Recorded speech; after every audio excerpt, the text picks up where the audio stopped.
दोस्तों, YouTube के माध्यम से एक बार फिर आपका मनोज द्विवेदी द्वारा प्यार भरा नमस्कार। दोस्तों, मैं आपको एक इतना अच्छा नुस्खा बताने जा रहा हूँ जिसको आप बनाकर रख लेंगे तो आपके अगर घर में किसी को खांसी आती है उसको प्रयोग में लाइए, फिर आप इसका चमत्कार देखिए।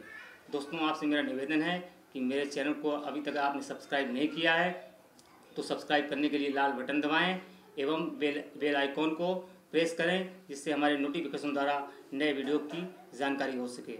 दोस्तों, मेरे अनुभूतियों को आप शेयर करें जिससे लोगों को ज़्यादा से ज़्यादा फ़ायदा पहुँचे।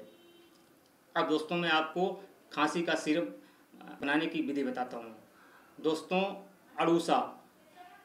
अड़ूसे का पेड़ आपको अक्सर गांव के सड़कों के किनारे, शहरों की सड़कों के किनारे दिखाई पड़ जाएगा। इसका पंचांग लाकर, पंचांग का मतलब फल, फूल, पत्ती, तना, जड़, इसको संपूर्ण उखाड़ लाएं। अगर पंचांग में कोई चीज़ ना भी हो तब भी काम चलाएं। इसको लाकर धोकर इसको पानी में पकाएं।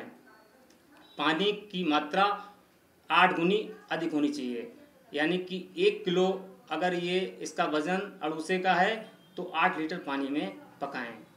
जब पानी चौथाई रह जाए तो उसको छान कर दोबारा उस पानी को पकाएं, और जब उस पानी का चौथाई भाग रह जाए तो उसके बराबर उसमें शहद मिला दें और कुलंजन का पाउडर, चौकिया सुहागा, अनार के छिलके का पाउडर इसमें मिला दें।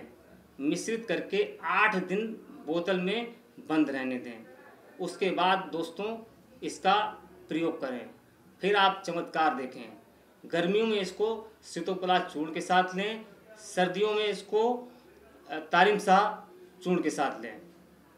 दोस्तों, आप देखेंगे खांसी, जुखाम, कफ, बलगम कैसे जादू ये असर करता है। दोस्तों, मैं इसको स्वयं भी प्रयोग करता हूँ और बहुत अच्छा रिस्पांस मिलता है।